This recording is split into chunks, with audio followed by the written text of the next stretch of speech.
প্রতি বছরের মতো আজও আমাদের পাড়ায় হচ্ছে শীতলা পুজো। আর দেখেছো আমি এখন শীতলা পুজোর কুলো ধরার জন্য বেরিয়ে পড়েছি। এখন হচ্ছে কুলোর হচ্ছে চাল বাড়ানো হচ্ছে, মানে চালটা আরেকজনের কোলে দেওয়া হচ্ছে, এটাই হচ্ছে নিয়ম। কুলোর চালটা যখন বেশি হয়ে যায় তখন হচ্ছে এই জিনিসটাই করা হয়। আর এখন আমি কুলো ধরবো বলে নমস্কার করে নিয়েছি।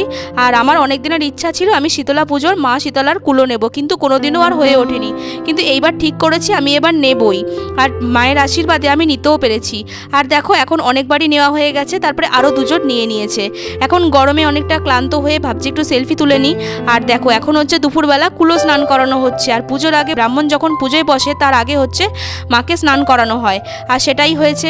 তারপরে পুজো ওদিকে শুরু হয়ে গেছে, এদিকে আমরা সবাই মিলে চলে এসেছি বাঁধাকপি কাটতে, যেহেতু রাত্রিবেলা হচ্ছে মায়ের ভোগের জন্য খিচুড়ি দেওয়া হবে সেই জন্য। তারপর বাড়িতে এসে পান্তা টান্তা খেয়ে ছেলেকে পরিয়ে একেবারে 10:30টার সময় চলে এসেছি মায়ের ভোগের প্রসাদ খেতে। পুজোর বড় ভিডিওটা তোমরা আমার চ্যানেলে পেয়ে যাবে, আমি